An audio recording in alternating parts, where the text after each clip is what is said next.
Beacon Press Audio presents The Echo Machine, How Right-Wing Extremism Created a Post-Truth America by David Pakman. This audiobook is narrated by David Pakman, published by Beacon Press Audio 2025. Introduction. Why I Hate Politics. The American political space is toxic. When I explain in private conversations that I dislike politics, it often surprises people to hear it. Indeed, declaring in a political book that I hate politics is admittedly odd. One would reasonably imagine that the host of a political talk show would like politics. However, the specifics of this dislike are the critical detail. While I care deeply both about the future of the country and planet and about the issues that are regularly topics of discussion on the David Pakman Show, the hate is focused elsewhere. The aspect of politics I hate is that those who want to engage with the political system to make progress and improve the lives of people in the U.S. and around the world end up needlessly bogged down by pointless fights and disagreements over the difference between fact and opinion, or arguing about issues where there is an empirical consensus among experts, including climate change, the disastrous impact of the war on drugs when compared to the efficacy of harm reduction strategies in drug policy, or the scientific reality about vaccines. One of the great pleasures of producing and hosting a political talk program is the nearly instantaneous feedback that comes in from the audience. Sadly, much of that feedback is uninformed, based on information that is incorrect. And this gets us to the crux of the matter. Opting out of the political system because it is such an infuriating environment will only make the problem worse. Existing political participation allows the disastrous ideas from the ignorant and ill-intentioned to go unchallenged in culture and potentially be unopposed legislatively.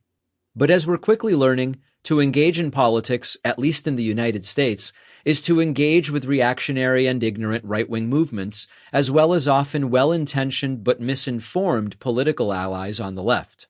For example, take climate change.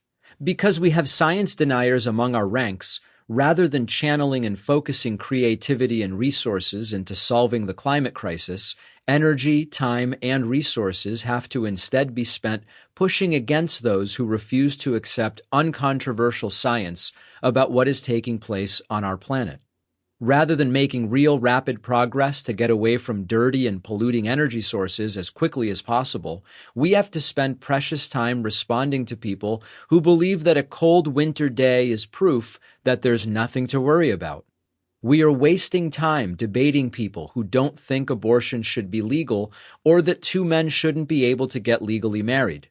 Cultural critics, sociologists, futurists, and technologists alike have pointed out that modern media, technology, and consumer culture are often most pernicious and that they tell us not necessarily what to think, but what to think about. Much the same way, one of the major frustrations of engaging with the American political space is that we are wasting time having to fight against the tired, debunked notions that others continue to think about. It's difficult to remain calm when we realize how much we are missing in our ability to make progress when the vast majority of the discourse is not focused on the major issues of our time. Are we as a human race on Earth advanced enough, able enough, and wealthy enough that we can end abject poverty and human suffering and ensure that our entire global population is at a minimum housed and fed? Every serious study says that the answer is yes. But what is lacking is the political will. When the debate is focused on, for example, lazy, unemployed people and food stamps, it's difficult to solve big problems of unfair inequality. Instead of having a society and species focused on solving the problem, we are relegated to arguing with people who will not even accept that this is a problem needing a solution, and that's the reality of the political world that I hate. There may be no way around this. To change the system, one must engage with the system. The alternative is to bury one's head in the sand, guaranteeing that nothing will be accomplished other than allowing those with the worst instincts and most disastrous ideas to make all of the decisions, a tragic and devastating outcome. The only result guaranteed by that surrender is that those with the worst ideas determine the future of humanity, and that cannot be allowed. Engaging with American politics has always been a unique experience, characterized by highs and lows and by the revolutionary nature of the founding of the country. Historically, the United States has seen periods of intense political activism and enthusiasm, followed by phases of disillusionment and cynicism. Understanding this fluctuating engagement is crucial to contextualizing our present predicament. The birth of the nation was fueled by revolutionary zeal. Town hall meetings and discussions were common, and engagement was high. Colonists passionately discussed and debated the merits of independence from Britain. This early political engagement was not just about breaking away, but about the enthusiasm for crafting a new, ideally just and representative system. In the lead-up to and after the Civil War, there was a newfound sense of purpose to rebuild and restructure. Black Americans especially engaged politically, voting and even holding public offices. But this surge was short-lived, as the introduction of Jim Crow laws suppressed their voices and votes. This connects to the story unpacked in Chapter 1 about the role of the Civil Rights era in ushering in the fracturing of our politics. Known as the Progressive Era, the late 19th and early 20th centuries saw another spike in political activism, this one leading to great progressive victories. Concerned citizens, alarmed by the increasing influence of big businesses and rampant corruption, called for reforms. It was an era of muckrakers, suffragists, and labor activists. After World War II, the U.S. experienced an economic boom and a surge in civic engagement, following the New Deal and leading up to the Civil Rights Movement. Anti-Vietnam War protests and other activist movements showed a politically engaged population very much ready to challenge the status quo. But since then, we've seen a decline in enthusiasm, which manifests in more ways than simply apathy about participating in elections. The cynicism brought in by Watergate in the 1970s disillusioned and demotivated many from engagement with politics and generated a new distrust of those in power and our institutions.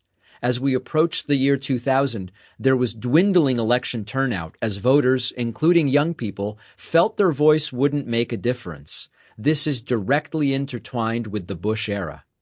Most recently, while the internet and social media at least theoretically opened the door to a more connected and informed citizenry, we have seen division and radicalization increase without truly increasing productive political engagement. The rise of echo chambers and misinformation has made constructive dialogue difficult if not impossible, and comparisons to other countries don't provide a reason for optimism. Comparing American political engagement with other countries is both enlightening and depressing. For instance, Scandinavian countries like Sweden and Denmark often see voter turnouts of above 80%, attributed to their proportional representation systems and high levels of trust in their governments. In the U.S., even in general elections, significant ones, as if any are insignificant, turnout rarely exceeds 60%. There are many reasons for this higher level of engagement in Scandinavian countries. Sweden and Denmark both use proportional representation systems where political parties gain seats in proportion to their share of the popular vote. This ensures that every voter's vote contributes to the ultimate makeup of their legislative bodies. In the United States, all that matters is which candidate gets the most votes within their particular district or race and nothing else. Thus, 49% of the voters in every district could conceivably end up with none of their first and only choices representing them. To a degree, lower turnout in the U.S. also relates to a lack of tradition and responsibility attached to voting. Although attitudes have changed over time, in the modern political era, certainly in the 21st century, not voting, not engaging, and not being informed do not have the negative connotation that they once did. I often remark that political discussion is much rarer in American society than in, for example, my birth country of Argentina. In Argentina, politics invariably comes up as a topic with one's cab driver, clothing store salesperson, or restaurant waitstaff. In the U.S., this is not only less common socially and culturally, but often looked down upon on the basis that religion and politics are private topics not to be discussed. Sample complete. Ready to continue?